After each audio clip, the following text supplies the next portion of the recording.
Surround yourself with the dreamers and the doers, the believers and thinkers, but most of all, surround yourself with those who see the greatness within you, even when you don't see it yourself.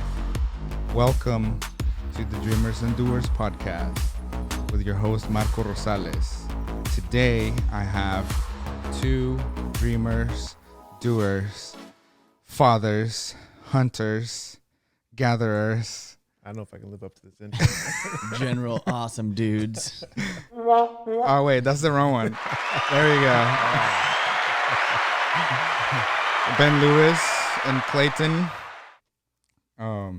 Clayton Bradley from Caccia. Name, yeah. Oh, what's your last name? It's Wyatt. See, I always see Clayton Bradley. The downfall of social media. Yeah. It's like, hey, Clayton Bradley. Oh, wait, that's not your last name. Okay. Mr. Caccia. Well, thanks for having us on. Yeah, thank you. This is awesome. Thank you guys for coming. You were one of the first people I told, hey guys, I'm starting a podcast. You should come on. But you guys are always hunting. You guys are always on these crazy trips and I wish. Adventures. Most of the time we're just working.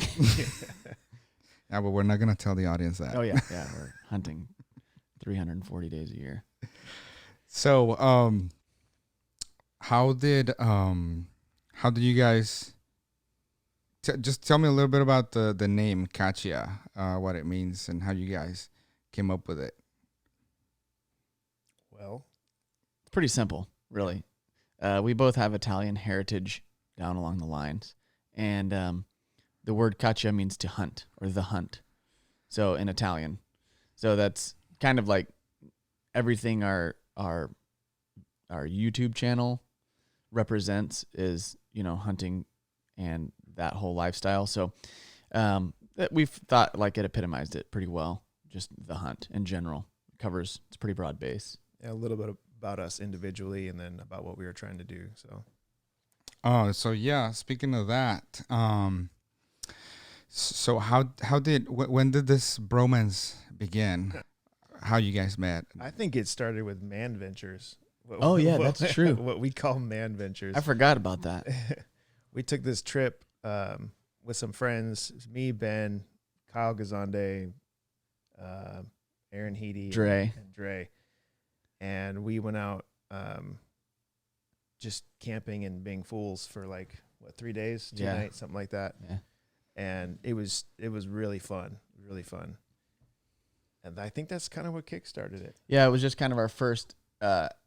We'd known each other loosely for a long time, been to the same church, and but that was our first kind of like outdoor experience together. And we weren't really hunting or anything; we were just having a good time, catching fish and whatever. And then after that, what was it? A couple years later, I guess, year or two later, we decided to go on a blacktail hunt together. We'd been doing some e-scouting and talking back and forth about it, and so we found a spot. And actually, we have a video on our channel that is about that hunt, and it wasn't really filmed. We filmed like bits and pieces on our phone, so it's terrible. But it was the first hunt where we hunted together and decided, hey, you know what? Let's try to start filming this. This is really cool. And from there, in 2017, is really where the outdoor channel kind of started taking off. Yeah, for a while, I didn't hunt. I grew up hunting with my dad, but then I kind of took some time away, lived out of the country for a bit, just lived life. And then that trip really kind of reignited my love for hunting and my roots as a hunter. And it kind of kickstarted. After that trip, we're like, this is amazing. We need to do something more than just go on a hunt. Let's do something more. And that's kind of where the idea of having a YouTube channel and documenting everything we do came about. So it's been a short, long journey. I was last night we were watching some videos with my family, and I was looking at this stuff, and I'm thinking, wow, it was only 2017. It feels like 10 years ago we started doing YouTube and hunting and filming all of it. But it's been a fun journey. We really enjoyed it, and our YouTube channel's kind of been a more of an outlet than like a I think originally it started as like a business idea. Right. But then we realized it's probably not feasible for what we're doing. What else can we do? And it's kind of morphed into right more than that. But yeah, it's kind of it's a way to just kind of showcase what we do. Yeah, it's fun, and we both love sharing the experience. So it's fun to get out there, do what we do, and then be able to share it with friends and family and whoever's interested in watching and being entertained, hopefully. So it's a good time. Well, it's definitely very entertaining, and when I've been out with you guys, it's just a lot of fun, and I love to see the dynamic with, you guys known each other for years, the chemistry, the whole bromance. So I have to ask, what did you? That one day we took you out was a grind. So we did some scouting in the morning, did some hiking, and then we hit the lake to do some fishing, and it was raining for hours. What were you thinking during that day? I was so I love adventures, and I love you can stay home like the other day, I could have stayed home and rested from traveling all month and got some sleep. Instead I went paintballing, and I was tired, and I got destroyed. I mean, these kids with automatic weapons, whatever. I should have stayed. The same thing, with any other adventure. I like to go, and even if I'm tired, you gotta live. You can sleep when you're dead. Yeah. So when I got to go with you guys, that I felt it's one of the times that I felt most alive. Cause it was tiring with the hike and carrying the gear and me being out of shape. You weren't out of shape. But then you also caught one of the biggest crappies I've ever seen. It was huge. It's massive. Enormous. I wish we had a picture to throw up on the podcast right now. But it's enormous. It's like 2-pound crappie. Like something you really should be proud of. Yeah. It should be stuffed behind you right now. There is did we keep it? Did we what happened? Remember. I don't think we let it go, I think. It disappeared into the live well, and I never saw it. I don't know what happened to it.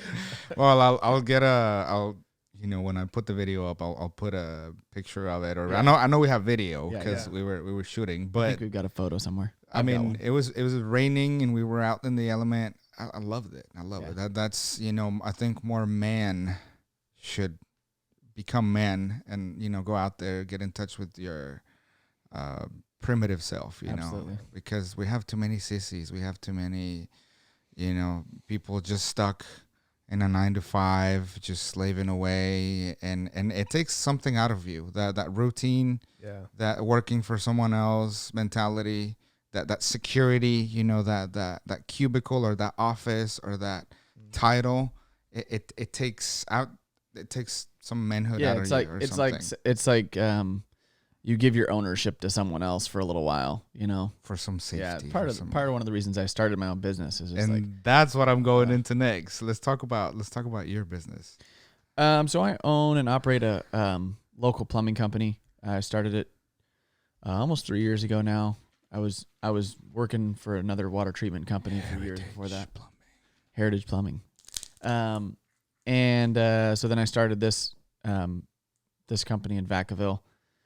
Just to kind of like break the grind and start working for myself. Because you really take the cap off of what's possible when you start working for yourself and you're not tied to a 9-to-5. Because that you'll never get, well, at least for me, I speak for myself, I'll never get to where my dreams and ambitions are trading time for money. It's never going to happen for me. So it's not that I'm money hungry or need billions of dollars, but just the lifestyle that I want for myself and my family, and the lifestyle that I imagine, it's not going to happen trading time for money. I'm never going to get there. So that's kind of why I started my business in the first place. And then fast forward a couple years, it's been ups and downs of having a business, but it's been good, and it's getting better and better. And then when was the moment? Because I want, I know there's young people watching. I know there's some older people watching, and especially right now during uncertain times. Right. They might think it's even not the best time to jump out, but so many of us started a second business or a business. Right. During this times, but what was the moment? What was that moment like for you to say, I need to jump, I need to take the jump? It was difficult, actually, to be honest with you, because I already had a family, and when you have a family, and I had a solid job, I was making the most I'd ever made money wise, but the job wasn't the greatest. I didn't love it. And it finally got to the point where I thought, you know what, I'm earning way too much money for this other person that I'm working for, and I'm super limited on my schedule. I was leaving the house at 4:00 and getting back at 8 or 9 or 10 o'clock sometimes, and it just wasn't what I wanted. I wanted to see my family more. I wanted to have more control over my schedule, and I could see a bigger vision. So jumping off was the hardest part. And to be honest with you, it wasn't like a really well orchestrated setup kind of deal. I just decided, you know what, I'm going to be in business for myself. So I went and got my contractor's license, and I quit my job and just started to start trying to figure it out.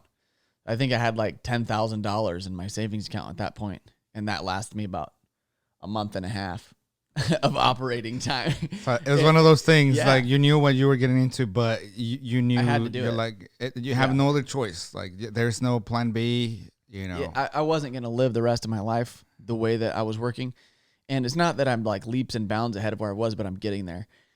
And yeah, I mean, you just have to do it. If you're going to do it, the thing that young people should know is they're in the best position to start a business of anyone because they have the least to lose. I mean, if you live with your parents or you have, cheap rent somewhere and you don't have, all kinds of assets to lose and stuff like that, just go for it. The worst that can happen is it doesn't work out, and then just try again. And even when you're older, you definitely will have more to lose. Right. And you say, yeah, well, I don't want to lose those things. But one thing that nobody can take away from you is that you tried. Yep. And even if you fail miserably, like nobody can take away from you the fact that you tried. And even if you fail, as opposed to never trying and just wondering what it could have been. Right. And right. Having to show up on Monday again, for somebody else. Right. To make the money. Fact. So, and by taking the jump and things worked out with the business, and now you have all this time. You have all this time for. Yeah, I mean, it's not like I have an infinite amount of time. Kind of. My bad. Oh, that was delightful. Well, there's kind of a saying that you go from, you work for someone else, then you start working for yourself. You're still, you're more of like, instead of an employee, you're kind of like a slave at this point when you first start a business because Clayton's done it before. He knows you kind of are just, you have to make the money and you have to stay in there and grind it out. So you go from working 8 or 9 hour days or 10 hour days or whatever you're doing to working like infinitely. There never stops. My phone's always in my pocket. And if someone calls, I'm always have to answer it, so it's a different outlook, but at the same time, I can block off 10 days and go elk hunting in Idaho or Colorado or wherever and just schedule stuff around it. And it's not a problem, usually. But yeah, it's a good thing to do. And there's so much opportunity, especially in the day and age we live in.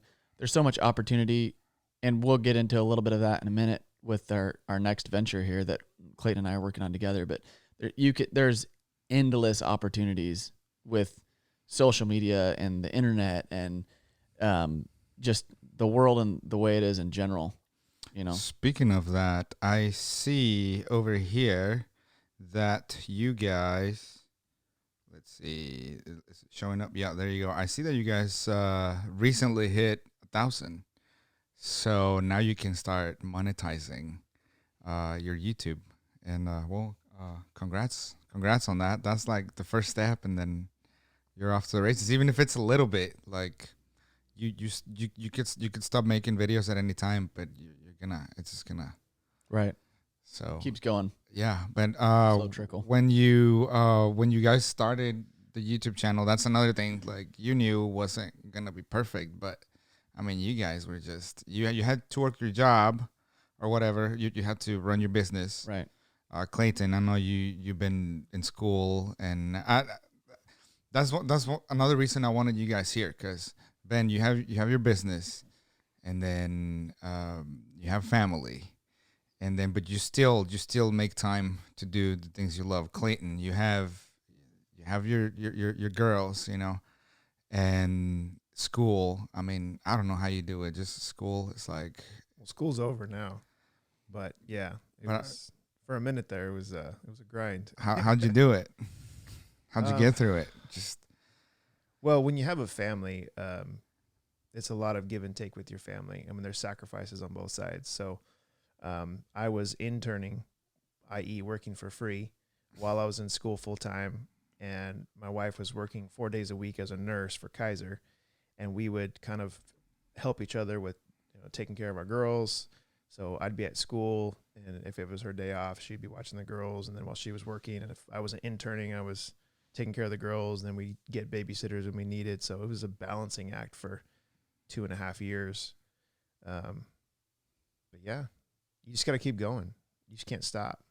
So I like how your podcast is Dreamers and Doers, because I feel like everyone has a dream.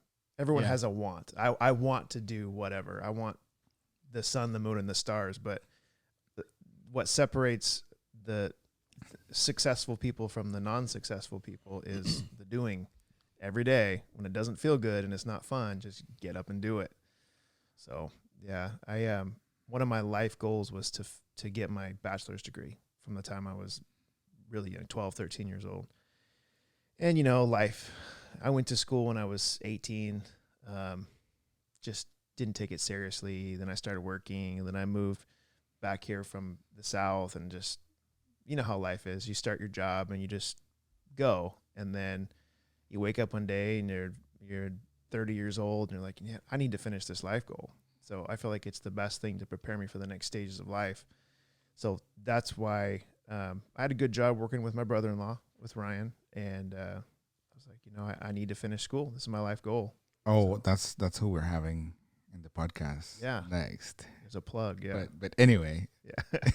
So yeah, I talked to him and I said, hey, I need to finish this life goal. I feel like it's going to prepare me for the rest of my life. So he was like, okay, do it.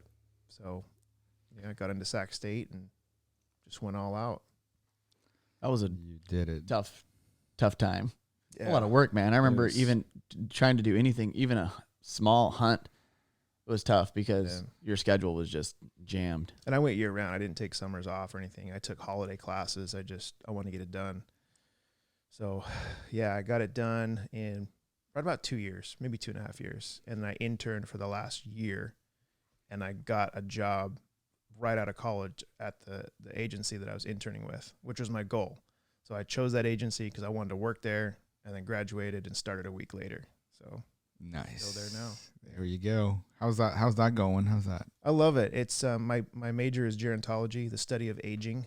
So I work for the agency on aging. How fitting, right? But it's social services for older adults, and so we fund and manage social programs like Meals on Wheels, legal services, information hotlines, all kinds of stuff. And so it's rewarding work. Yeah, and it's working for a nonprofit has prepared us for dun dun dun Dun dun dun. the Blacktail project. So tell me a little bit more about that. Your next venture.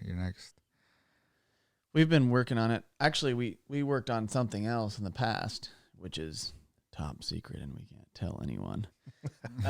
But we worked on another project before, and trying to create a revenue stream, essentially down to the basic idea of it is trying to create a revenue stream out of passion, because we're both super passionate about the outdoors, wildlife, and that lifestyle. And so we decided we wanted to try to make, a living off of that. That way, that's what we could do with our life. We don't have to work a 9 to 5 and then pursue our passion. It's all could be all encompassing.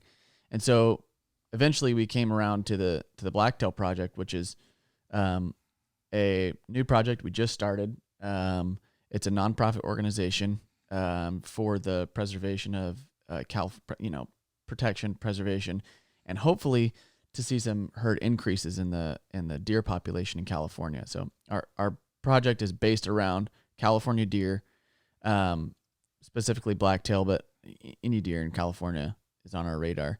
And even further than California, kind of our long-term goals are to look at helping deer populations anywhere that deer exist.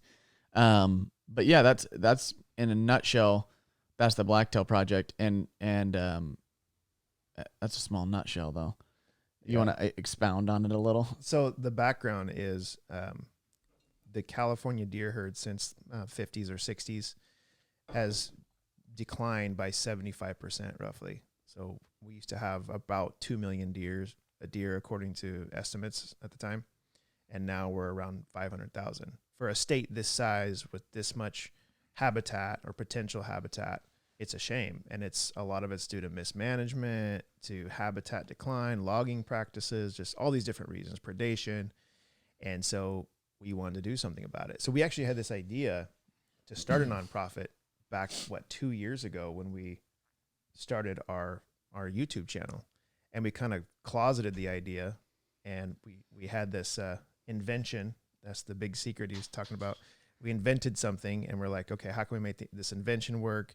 We knocked on a few doors, had some potential. It never really panned out, and we kind of circled back around to this nonprofit, and like all the pieces just fell into place. We made contacts with some incredible people that have helped us, and we got fiscally sponsored to launch, with the 501c3 and the nonprofit status. That happened 5 months ago. So, and we're pretty new.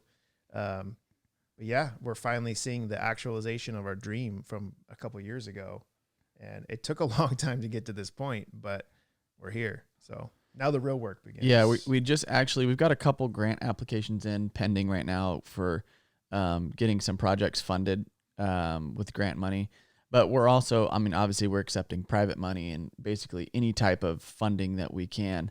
So we're going to start pursuing some more creative ideas on getting the project funded. And kind of that's our main attacking point at this point, is getting as much revenue into the project as we can, so we can start making positive change in habitat and wildlife populations. So we're small. We're two guys. So the key for us is extrapolation. So everything we do project wise, we have to be able to extrapolate it over huge project areas. So we might start with 5 acres of habitat restoration or one small research area, but we eventually in time we hope to extrapolate that over. It'll serve as like a 10,000 template acres. for larger projects. Exactly. Yeah. So based on success, that's the goal. Is there somewhere a page or where I can? I don't have that big of an audience, but anyone watching, I know there are people that are more than willing to not just go there, check it out, donate, whatever, but also get you connections or get you connected with someone. Is there a website or is there theblacktailproject.org? All right, that's it. I'll put it on the screen. Yeah, there's a donate button. Go in there and click. Dandy. 4 or 5 million or whatever you feel like giving would be great. Whatever the Lord puts in your heart. But another cool thing that we want to do, there's agencies like ours out there. There's some really good ones that are doing great things.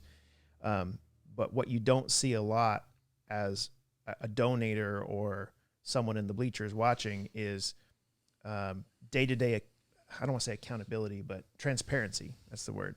So you don't see a lot of transparency. Like if you donate $100 or $1,000, or if your corporation, you donate $100,000, where's your money going on a day-to-day basis? So what we want to do is we want to be a glass house. We want to be transparent. We want to have a video log of everything we're doing on a monthly basis, on a weekly basis, depending on the project. So we want to show people, here's what your dollars are doing. We're not in Jamaica on a jet ski. Yes, Funny story. We may also be doing that. Funny stuff, but you're just gonna be transparent about it. Yeah. If I'm in Jamaica, I'm in Jamaica, guys. This is where your money's going. No. I have a funny story. And I don't know if a lot of people know this, but I used to drive limos for Napa wine tours. No, California wine tours, but it's in Napa.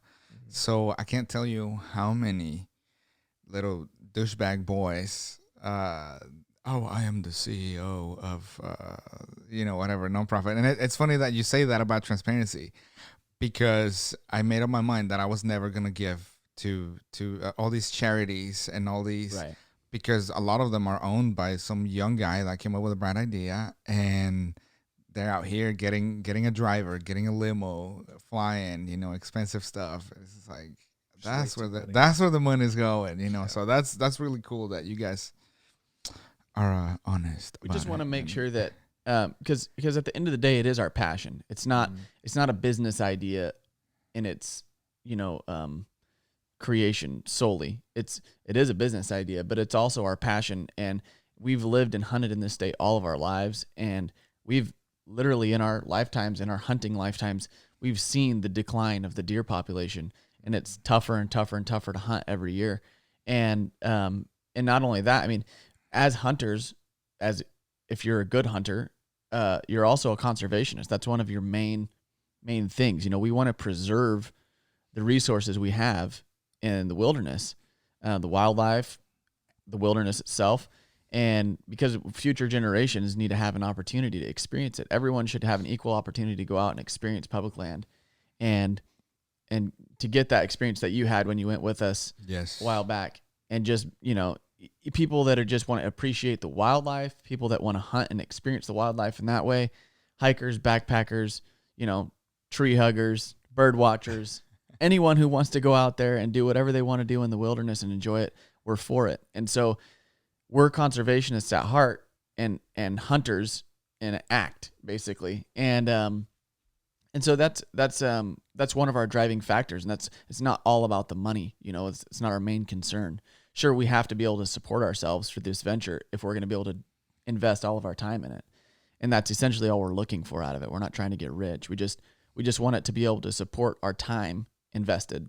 So, and beyond that, everything is going to go to, whatever we're trying to do, the mission at hand. So it's pretty exciting. Oh, well, thank you for sharing a little bit of your next project.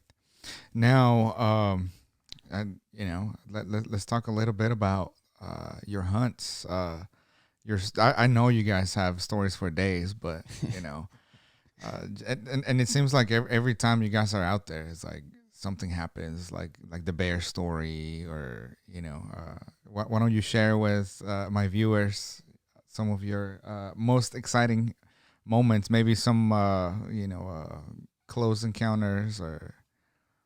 So, well, I'm a little bitter about my close encounter right now. Oh no! So I'll let Ben share his close encounter. No, I was actually, the first thing that he mentioned a bear, and the first thing that popped up in my mind is this year, 2020, we were archery hunting for blacktail in California in an undisclosed location, and it was public land. It doesn't really matter because it's all burned now. Yeah. But we were blacktail hunting, and we decided to all split off. It was our last day or second. No, anyway, it was near the end of the trip. And we decided to all split off and hunt separate areas of this region. And so we had our base camp, and we all split off. And long story short, I'm hunting by myself, and I have a camera, so I got some of it on film, but I'm sitting and there's a storm rolling in, and there's lightning, and I'm on the top of this bare, wide open ridge. And so I'm looking down in this canyon, and there's some deer feeding around, and I'm starting to, I set up a tripod, and I'm doing a little bit of filming, and they're fighting each other and stuff and having a good time down there. And so I just was starting to pack up my camera equipment and get my bow and everything because I needed to get off this ridge. It was starting to lightning strike and stuff, and I'm like, this is not a good place to be right here. So as I'm packing up my gear, I'm just sitting there like eating an energy bar or something, and I look over. I'm sitting on my hind end, just looking around, and I look over, and here comes a sow bear and a cub coming up the hill at me.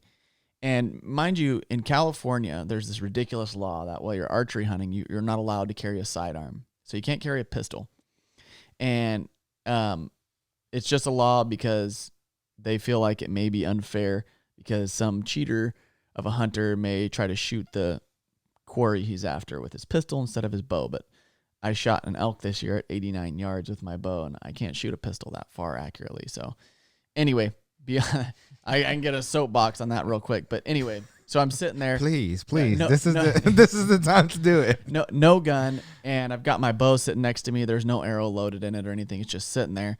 And here comes this sow mama bear and her cub right behind her, coming over the hill, and they weren't looking at me, and I'm looking at them, and they still weren't looking. And she was just trundling away, walking, and it was about 15 or 20 feet before I finally had to stand up so she would see me, because I was just sitting there.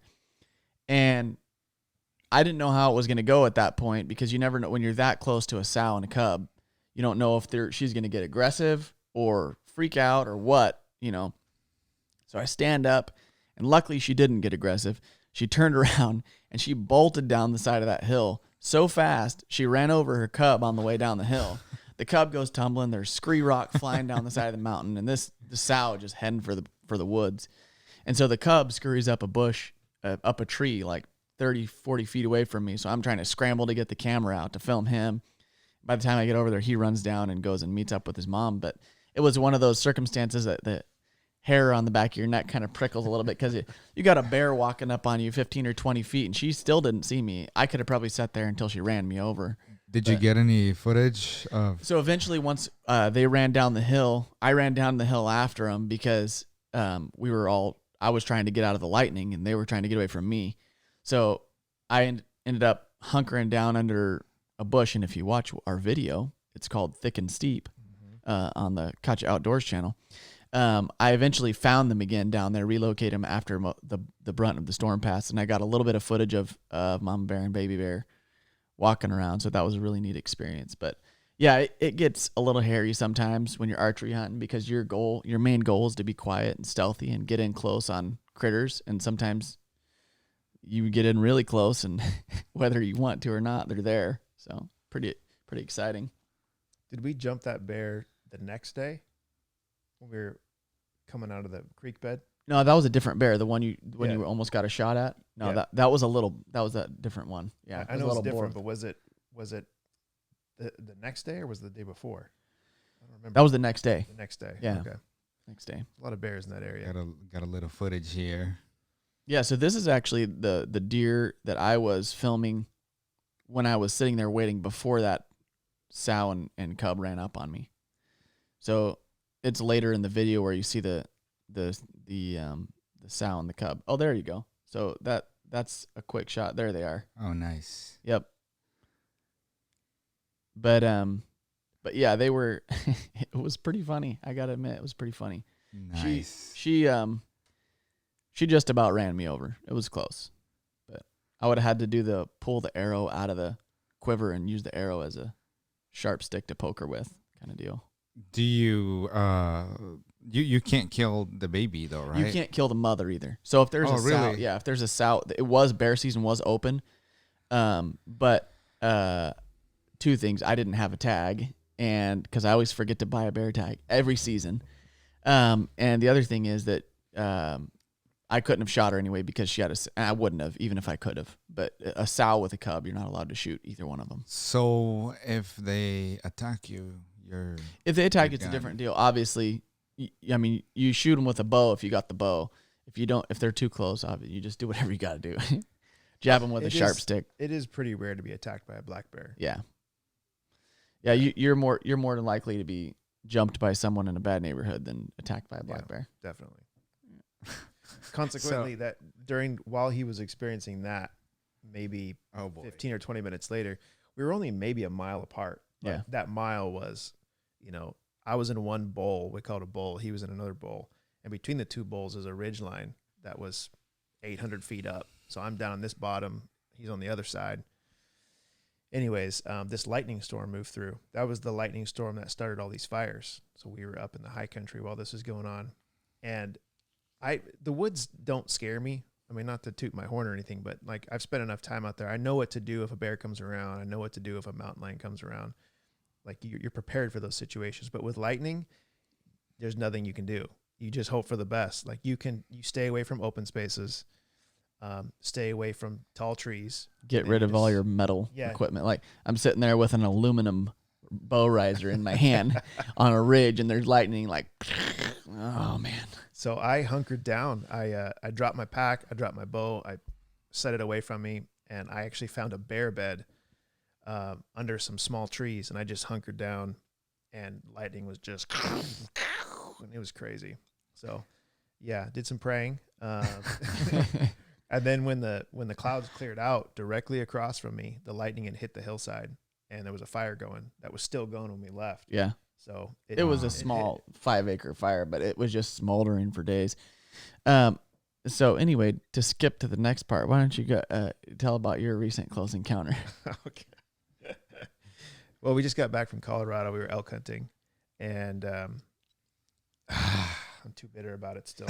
I was watching the video, and I was Kate or someone I was watching the video with, and there's a portion in that video where you interview right after we watched that bull, and I said I had to force him to do this interview right here. So I had a shot at a herd bull. If you don't know anything about elk, there's two kinds of bulls. There's the big boys that gather up cows and they have their own herds. They're called herd bulls. They're the biggest, baddest guys on the block. And then there's satellite bulls that they're lone rangers out there, and they try to poach cows. They're sneaky. They don't make a lot of noise. They try to just go get a cow during the rut season. So, which is the breeding season for people that don't know. Right. Yeah. So the herd bulls, as a hunter, the herd bull is the one you want. He's the biggest. He's the baddest. He's got the most horns. He's just most amount of meat. They're just monstrous. He's big. Yeah. So I had an opportunity at a herd bull, and I was the shooter. Ben was calling. He was filming, and we put on this calling sequence, bugling and cow sounds, and we called in a spike, and then he took off, and then we called in this herd bull. And he was raking trees with his antlers, and he was screaming at us, and it was intense. And then there was a meadow between us, so he wouldn't cross it. So he turned around to go back to his cows, and we took off at a dead run, literally sprinting. We crossed the meadow. We get up on the other side, and we couldn't find him. And then Ben bugles, and the bull bugles back, and just your heart's pounding, you're sweating because you've just been sprinting for a quarter mile, and so. Finally, we chased this bull for a quarter to a half a mile, and I got a 77-yard shot. And he was quartering to, which means he was kind of facing me. And, yeah, I didn't get him. Oh, no. It wasn't, I wouldn't say it was like the bull of a lifetime, but you probably, depending on where you hunt and all that stuff, you're probably only going to see a handful of those in your life, unless you're like a dedicated trophy hunter and that's all you're concerned about. But that's not us. We have lots of money to spend on specialty tags. But as far as just hunting public land, which this was on public land, most of it was, he was a big bull. So, yeah, I had my opportunity, and you feel like you make a good shot, and you just watch him walk away. It's bow hunting, though. I mean, archery is so difficult because you're shooting an arrow, a carbon fiber or graphite or whatever arrow, and there's wind. A little stick smaller than your smallest finger could deflect that arrow, and it would be feet off of target by the time it gets there, depending on, anything can happen. So, the animal can take a step between the time that you release the arrow and the time that the arrow gets there. And there's just so many variables. So it's really difficult, but you do your best. And that's why we do it, because it's the challenge. As opposed to just using rifles. Yeah. And is that why is it that some people pick one over the other? Is it just a challenge? Well, there's specific seasons. So elk during the rut, they're the most vulnerable because they talk a lot. They make elk sounds. So you can actually call them in. So they're the most vulnerable they'll ever be. So there aren't very many tags you can buy that are firearm tags for an elk during the rut. Usually it's late season after the rut is over. So usually during the rut, you can only hunt with a bow in most places. So archery in general. So yeah, archery is like the next level of difficulty, because generally speaking, for the majority of people who hunt with a bow, you really need to be within 50 yards, 40 yards, depending on the archer, 50 yards, for people to make a shot they're comfortable with.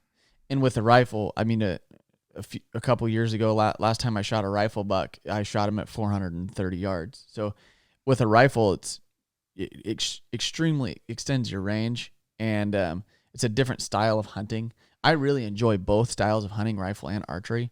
But usually archery, I think probably the main reason we archery hunt more lately is because the opportunities it provides. And the experiences with wildlife. Yeah. You just don't get them during rifle season. Yeah. You have to get in closer. So in order to do that, you're getting a more intimate experience with the wildlife. And They're a lot less pressured. There's way less people hunting archery season because it's more difficult. So it's kind of, pros and cons. But speaking of magical shots, so Mr. Magic Shot himself. Yeah, I so go watch our video. It's called Unicorn Bull. Is it called? No, it's called something, but the thumbnail says Unicorn Bull. yeah, can't miss it. And it was our elk hunt this year in Colorado, and really nice, bro. Got to get that premium. yeah. So anyway, we it was the longest shot I've ever made on an animal, and I've said I probably won't make another shot that long, but I do kind of have this ridiculous, absurd goal of shooting a deer at 100 yards, and I've kind of always thought about it with a bow. It's just I don't know why, but I don't think I will. The situation literally has to be perfect, but yeah, I shot a pretty decent little bull this year, a couple weeks ago, and I shot him at 89 yards. I shot him in the heart. It was incredible. Yeah, it was the best shot I've ever made. Is the shot in this video? Yeah, It's in the video. Yes. Well, I'm not gonna spoil it. I'm gonna tell people to go watch it. yeah, Go find it for yourself. yeah. It was really low light, so the camera had a hard time focusing because we're gonna upgrade our camera. Because Canon. But yeah, it was it's a cool video. You'll enjoy it if you go and watch it. But yeah, that was a tough shot, but it just felt right. I wouldn't recommend that people would shoot 90 yards at an elk or deer or anything unless you've really practiced at that in longer ranges. I've practiced out to 130 yards, so I know where my arrows are hitting, and it's not an easy shot to make. So with that shot, literally the margin of error, if I would have been an inch further to the right, I would hit his shoulder bone, the main shoulder bone, and it would have been a non-fatal wound. So your goal as an archery hunter is to have the ideal kill is almost instant death, as close to instant death as you can get. And research says that to an animal, it feels like a bee sting. So ideally, you shoot the animal, it feels at most a bee sting, and then expires. It expires. Perspires. In 5 minutes, 10 minutes. So that's the goal. In his case, the bull ran 20 feet and fell over dead in 3 minutes, maybe. yeah, Like that fast. It was amazing. it was probably unconscious in half that time anyway. As soon as it fell over, I mean, It where sounds stood, gruesome, but yeah, I would say an educated guess is that bull felt nothing. yeah. He had no idea what happened. He just died. So just for those of you watching that are very sensitive to animals and all this, it's not abuse. It's very humane, and you're not trying to give them a hard time. It's like, no, just quick and painless, right? Like That's the goal. That's your goal. Well, you have to think of the life these animals live. They live free and wild. They eat whatever they want. They go wherever they want. They drink whatever they want. They mate during the rut season. They live their life as a wild animal, how it's supposed to be. And then they either, one of two things happens. They die at the hands of a hunter, or they die from natural causes. And that's 1,000 times more gruesome. Natural causes. If you've ever seen, I mean, there's plenty of wildlife videos out there. Just go research some predation videos. If you watch a wolf or a lion or a bear kill a prey animal, it's pretty brutal, and it drags eating its on. guts Yeah, while it's still alive. Yeah, they don't care about the experience that animal's having. They're eating. So either we're gonna kill it and it's gonna get shot and die within seconds and not know what happened, or it's gonna be die of old age, freeze to death in a hard winter, Starve to death. to death. I mean, there's a lot of bad ways animals die, and I'm not saying that's not like, oh, we should kill them all because they're gonna die bad. That's not the point, but. And a lot of people, they get really confused about this whole part of hunting. Like, well, you guys are conservationists and you care about the animals. We literally we're planning on devoting the rest of our professional careers to the betterment of these creatures that we hunt. And so it's like, that's so confusing. You hunt them and kill them, but at the same time you say you care about them. And it's not, I mean, it's called conservation. And there's a big difference between hunter and killer. Right. A big, polar opposites. Really, the killing portion of hunting is so minuscule. It's the smallest part because it lasts moments. We'll be out there 10 days and hunt really hard. Lots of hiking, lots of backpacking, jokes, good times, struggles, sweat. And then there's this small moment where an animal gets killed and we appreciate the animal and we salvage every bit of meat off of it that we can. And literally my family pretty much eats only wild game, red meat all year long, mostly now. And so then there's that. And then after the moments after that animal's harvested, there's hours and hours, sometimes days of intense labor packing that animal to somewhere we can process the meat or packing it home or whatever the case is. So the killing part's really a small, minuscule portion. Yeah. And we don't do it lightly. It's always your respect for the animal, it forces you to prepare. So you practice your shooting. You come prepared to make a good shot. You know where to shoot on the animal. You know like the edges of your moral boundary to shoot. I'm not going to shoot at 180 yards and just see what happens.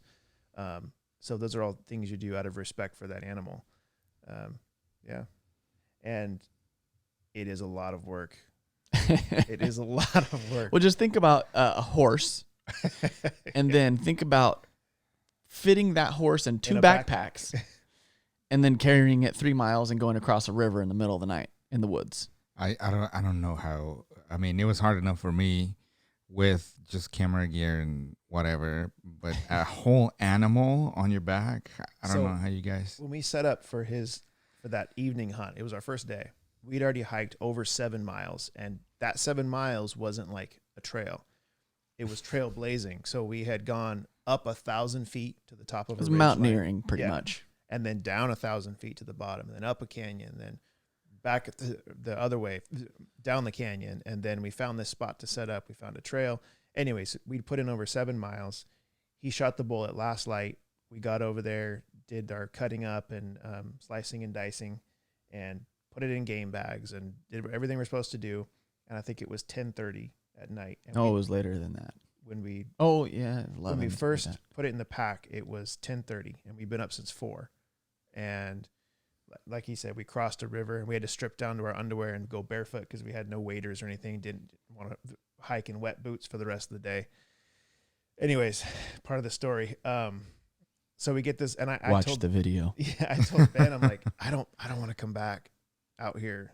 It's 3 miles to the truck still. And so we're like, let's just get this whole thing out, which was a mistake. Can't do that. So our packs were pushing 200 pounds, and we made it maybe a quarter mile. And with that much weight and you're that exhausted, one misstep and you can snap a leg, and it gets dangerous. So we made it a quarter mile. Don't do that. Yeah, don't. It's No service. Don't put an elk. Don't put an elk in 2 backpacks and try to backpack it out. No. Don't do it. So we hung half of it in the tree, and then still hiked almost 3 miles back to the truck. Got to bed at 2 a.m. But I mean, we weighed our packs the next day. They were both around 100 pounds coming out that 3 miles, and then we still had to cross the creek to get to the truck. So and then go back. It's intense. Thankfully, we the landowner that had access to that canyon gave us permission to cross his property the next day. So we went in with a truck, drove up, got our meat, drove out, and it was nice. Like bliss. If we would have known that the night before, we would have left it all there. But yeah, hindsight, it is what it is. Yeah, it's That's cool the experience. though. Yeah, it's part of it. Man, have you ever had, how, because you have to hang it if you have to come back, have you ever had any meat stolen by another predator, a bear or anything? Or? Not yet. You hang it in certain ways to avoid that.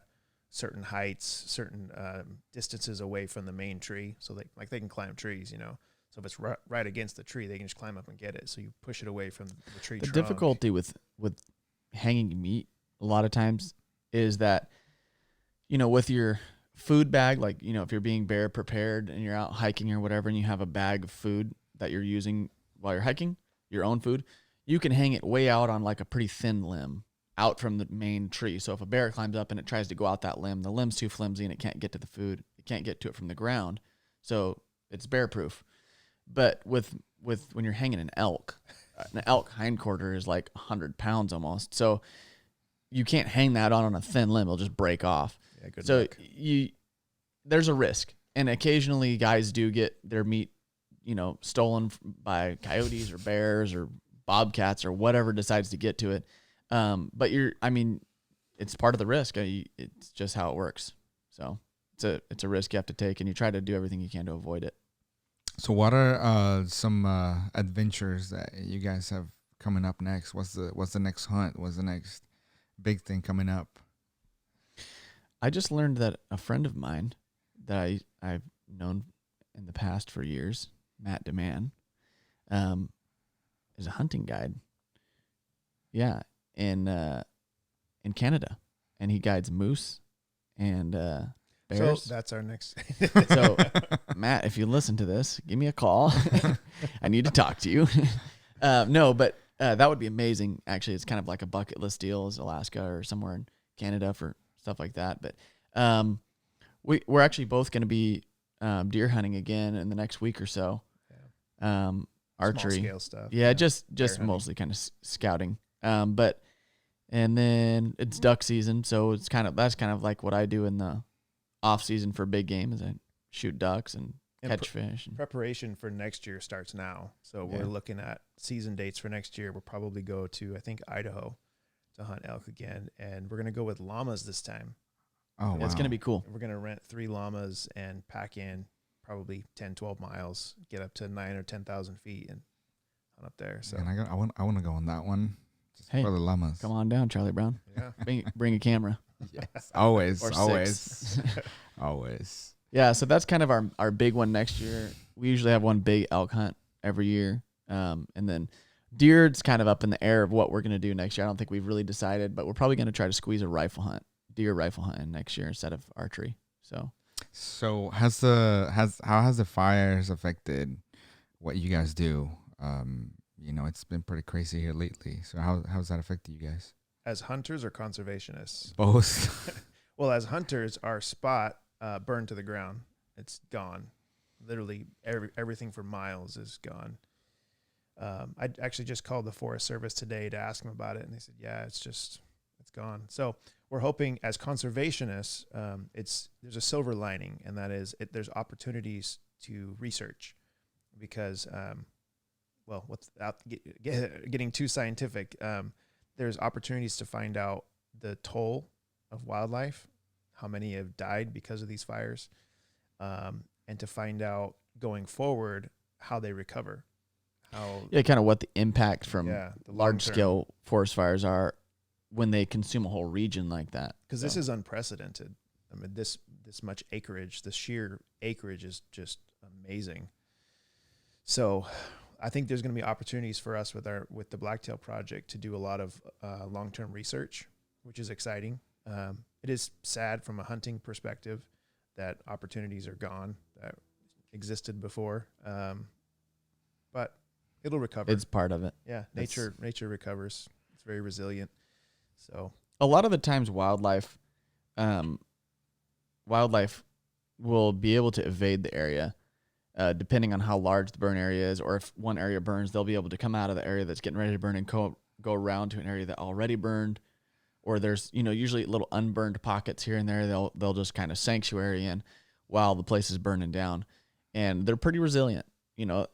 Inevitably, when you have a wildfire that big, it's gonna wreak havoc on the wildlife populations of all kinds, but they'll recover eventually. So, and it's our mission to help them do that. There was a fire in Winters over the summer, and we had some private land access there, and it was only 2,000 acres or It was a small fire, 2,500 acres, but it moved so quickly that it killed wildlife, and we found some dead wildlife, dead little buck, and he couldn't get out in time. Yeah, he was barbecued, so it wasn't great. Probably took shelter somewhere, bedded down, thought he was safe, and it moved so fast he couldn't get out in time. So, yeah, it is sad to see.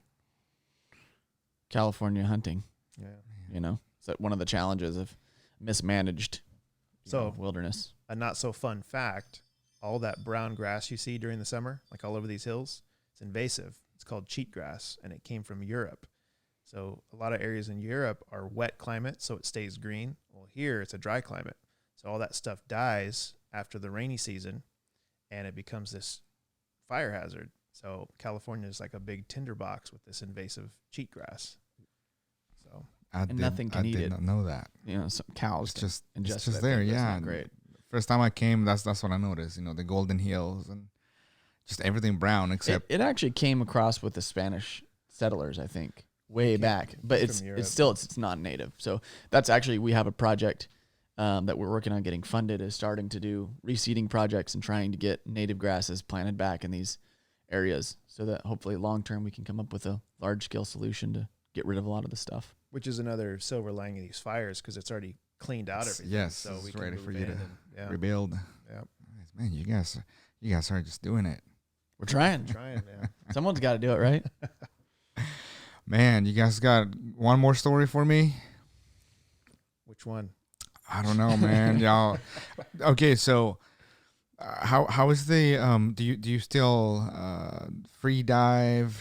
And I know you guys go fishing still, and I mean just the whole nine when it comes to wildlife. You know. So believe it or not, I've been scuba diving for 7 or 8 years and free diving, and actually I started scuba diving because of Clayton's father-in-law got me into it, and so I've been doing that, and I started spearfishing with him, and it's a really great time. And then Clayton got into spearfishing a few years ago, and we've been having a ball doing it, but we haven't gone as much as we'd like. But Clayton and his wife Sarah are actually in the process. They're mostly done with their scuba certification, so they'll be certified scuba divers in a week or so. 2 weeks from today is our open water dive, and we'll be scuba certified. So you will see some more spearfishing videos this year. The water can't burn, so we're good. Yeah.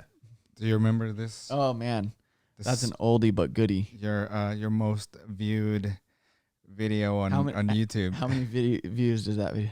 All of them, bro. Like a couple 100,000. It's got. Is this the one where you do an accent the whole time? Yeah. Oh, that's fun. Ben Grills. Just being a nerd.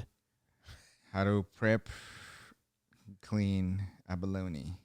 That was back. Abalone season is actually closed until further notice, and it has been for the last 3 years. Man, so what's up with that? They've been there was a couple hard red tides, which is like a algae bloom in the water that suffocates fish that can't leave. Because fish that are fin fish that can swim, they can get out of the area, you know, and they won't suffocate. But when the red tide comes in, all the crustaceans and mollusks and stuff, they get suffocated and they just die. And then there's just all these empty, dead abalone shells everywhere. So the abalone got hit pretty hard a couple years, or every other year for a couple years.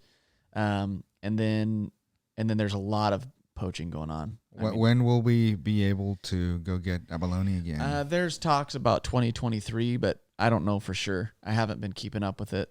So, are there any other places that you would other states? Not for abalone. It's kind of a Northern California deal as far as legal harvest. I think there's other places in Europe that have abalone you can dive for. But as far as our nice big juicy red abalone, there's not. I don't know that for sure, but I don't think there's another place. And I'm not going to travel halfway across the world to dive for abalone. Yeah. But we can still go spearfishing. We can spearfish, and so that's what we like to get in the water for now. Yeah, that's another thing. That's another experience. You know, when we first went, and it's like a whole different world down there. You know, it's amazing.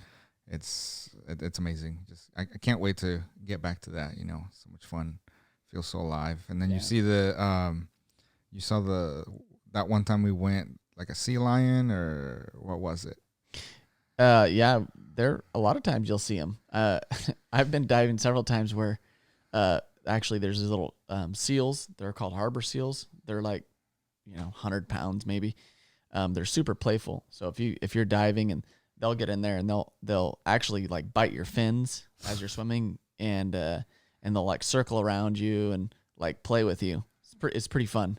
But sea lions are a different deal. You don't want to mess with sea lions. They have like huge teeth, and they have an attitude. So don't get close to them. Kind of grumpy. They're like 400 pounds too. So they'll eat you. Well, On that note, well, gentlemen, it's been we just hit the 1 hour cool, mark. perfect. You guys, anything else you want to share? Talk about? I can't think of anything besides go check out every single one of our videos at Caccia Outdoors And on YouTube. If you're interested in conservation and what we're trying to do, you can check out the website, give some background information, and you'll see more updates on there. We're still developing the website a little bit, but it's there. There's some basic stuff there, and it's exciting. All right, go check it out. And it's been a pleasure having you guys. Thank you for coming to Dreamers and Doers. Thanks again for having us. I'm gonna have to have you again sometime. We can't possibly cover everything we want to talk about in one podcast, right? No, Yeah. no. Maybe once an episode or once a season. Yes. So we have this is episode 9. Ryan is gonna be episode 10, and I'm gonna close the season there, and then put it on audio. Video is available. This one will be available tomorrow, Monday. But then season 2, I'm gonna change some things, and I'm gonna see what works, what doesn't, and But overall, it's had a pretty good response. People like it. So Yeah. Cool. And it's all about inspiring someone to go out there, do something, follow your passion. Don't be stuck with a regular 9 to 5, start a business, or if even if it looks hard to do your dream like you did, Clayton, do something. You can do it. You can do it. So Just make up your mind. this every is day. and it takes. It's not easy. It takes work. It takes Discipline. Yes. But thank you so much for coming. And we will see you on the next one. Sounds This good. is Dreamers and Doers with your host, Marco Rosales. See you on the next one.